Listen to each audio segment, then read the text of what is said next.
can't believe I'm saying this. I'm staring at a few things and I want to rip them out. I want to redo it. I'm going to take you through the top 5 regrets that I have in my kitchen remodel so that hopefully you don't make the same mistake as you take on your next renovation or remodel project. Welcome to Flipping Gorgeous. My name is Lena Taylor. This is your girlfriend's guide to DIY and home renovations, where I share the good, the bad, and the ugly of what I've learned from renovating homes the past 10 years, all while raising little kids, a mixture of motherhood, life, and renovations. Today, we are talking about, unfortunately, the bad and the ugly, the regrets that I have in this kitchen remodel, which is my dream kitchen. But now I can't believe I'm saying this. I'm staring at a few things and I want to rip them out and I want to redo it. And I don't want you to make that mistake. Regret number 1, quartz countertops. Now, not specifically quartz the material, that is right now the most popular countertop material going into homes, especially new construction. Quick little tip too. When you are remodeling your home, go directly to the stone yard. You don't need a contractor to come and do your countertops. You will save thousands of dollars if you go directly to the stone yard. Look at their slabs. They will come out, they will template everything, and they will install them for you. Thousands and thousands of dollars saved. You don't need a middleman. I regret picking quartz because I really wanted marble. In my mind, the vision for this kitchen, which very much is English cottage, European farmhouse countryside, I envisioned the marble. Now, when I went to the stone yard, I told her that I wanted marble, but I have small kids. And marble is harder to upkeep than quartz. Quartz does stain. Granite is the easiest to upkeep, but granite maybe is going to make a comeback. But granite's very like what we grew up with in the 90s and early 2000s. So quartz is very popular. My primary regret of the quartz is I went solid white. Now here was my concern. I didn't want to pick anything too trendy. And a lot of the quartz has not like marble where it's throughout, but just kind of random big veining. And I did that on the back countertops. I don't regret that. I do like that. I wish I would have taken the quartz on the back countertops and put it in the island. As you can see, very, very stark white. I went with a solid white quartz and I wasn't here the day they installed it. And I remember coming home and going, oh my gosh, it's so white. It's so much whiter than I wanted. Now, is it timeless? Maybe. I don't know what your opinion is. I won't have to worry about white going out of style necessarily, but it does stain a little bit easily, the quartz, and I wish I would have had that veining. So that is my regret number 1, is not spending the extra money on the marble, getting talked out of it because of the current period of my life, because the marble is really what I would have wanted. But now that would just be completely wasteful to rip these out and redo the marble. So that's not going to happen. That is probably my biggest regret.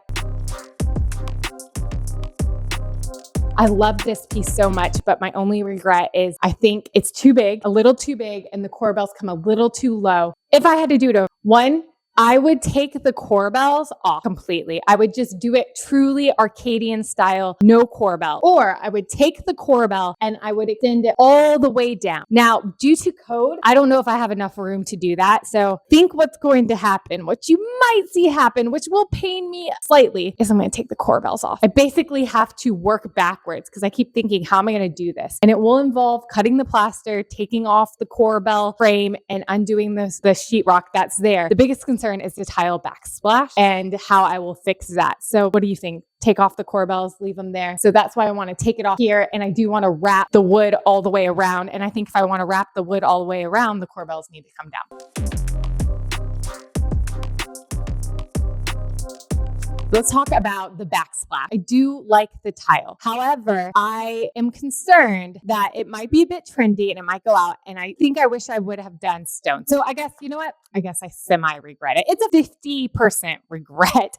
It's something I definitely can live with and like and think I will enjoy for a long time. But if I went back, I might do stone instead. I just wasn't sure how to do the stone. And again, I was impatient. So I thought, well, let me just do the tile because I know how to go ahead and do tile. That's again, I don't want you to make these same mistakes. Just know that you can learn the process. Just give yourself time. Don't feel like you have to rush and get it done. And that's what I did.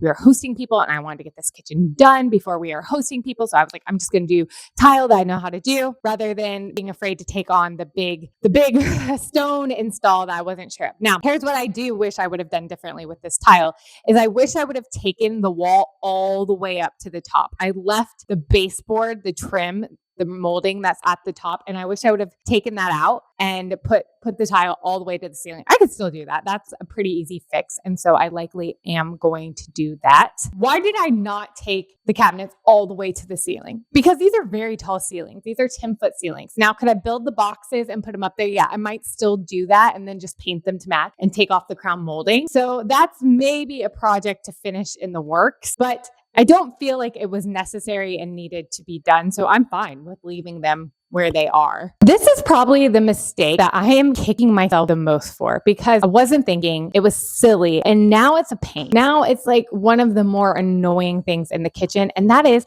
I went super cheap on the sink. I don't know why. I ordered, again, I think it was a timing thing. I need to get a sink. The sink I wanted, they didn't have at the local big box store. I was going to have to order it. It was going to take in. So I just decided to order a porcelain. No. I ordered a ceramic sink and not a porcelain sink. And I'll tell you why that's a big mistake. Because the ceramic is one, lightweight. However, the coating of it has somehow gotten stripped off. I don't know if bleach or something stripped it off. And now the sink stains so easily. It stains, it chips. No matter what I can do, it looks dirty. If you pour anything, immediately it's going to stain. I have to use bleach to clean it. That's just one of the more, I should have just waited, and I should have sprung the extra maybe $50 to $100 to get a sink that I really wanted, because now this sink has to be replaced. Well, it doesn't have to, but it just constantly looks dirty, and I don't like that. I wish I would have gotten the sink that has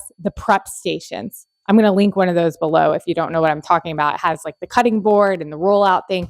So I wish I would have picked a different sink, because I'm constantly in the kitchen. I also semi-regret these lights. When we bought the house, she had such weird lighting, guys. The woman who lived here before, her lighting was placed in all really funky areas. So we had one light here, 2 chandeliers here. So I had an electrician come and put in these lights, and I regret going with the clear glass.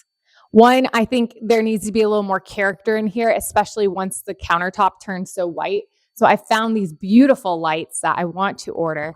They're kind of expensive. And so that's why I haven't done it yet, because it's my mistake. And I feel like I just need to live with my choice rather than go spend another $800 on lights. Like these lights are perfectly fine. They're just, if I had to do it over again, I would have bought these. Let me show you. I'll link them below. They're like these beautiful kind of milky white, brass, hexagon-y shape pendant lights. So maybe I'll ask for them for Christmas or something. That would be my only regret. These get a little dirty. They're hard to clean. They're kind of a knockoff of Pottery Barn ones. And I think we're seeing that clear glass a little bit go, it's classic, but go a little bit out of style. So I wish I would have picked something a little bit different, because now, again, going back to, I feel like they're perfectly fine. If I pull them out and I do new ones, it's a bit wasteful.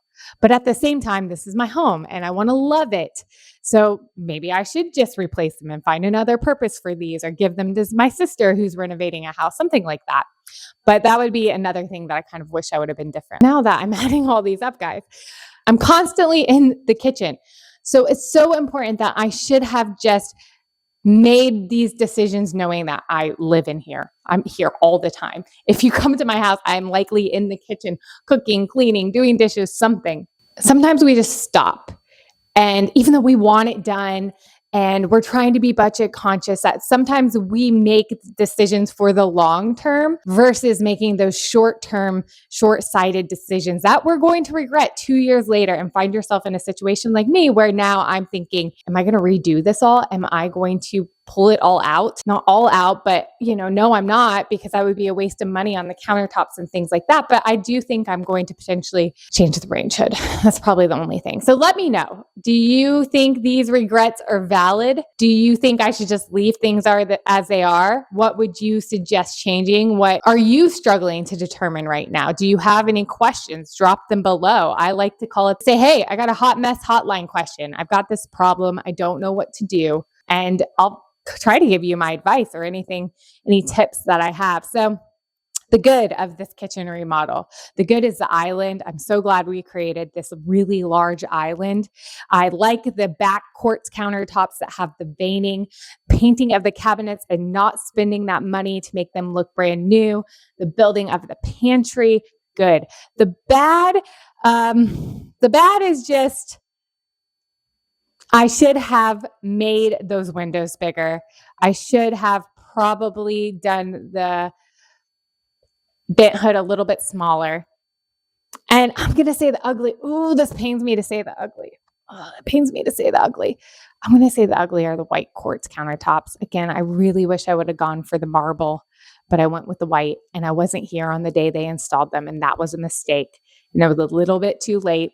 And super ugly is that sink. That sink that is just actually dirty. So I hope you found this video helpful. Like, comment, subscribe. I hope you found this video helpful. Like, comment, I would love it if you would like, comment, and subscribe. Again, I'm Lena. This is Flipping Gorgeous. Feel free to leave me a comment with any questions that you might have, and I will be sure to answer them. I'll see you on the next one. And if no one's told you today, you are flipping gorgeous, my friend. Bye, babe.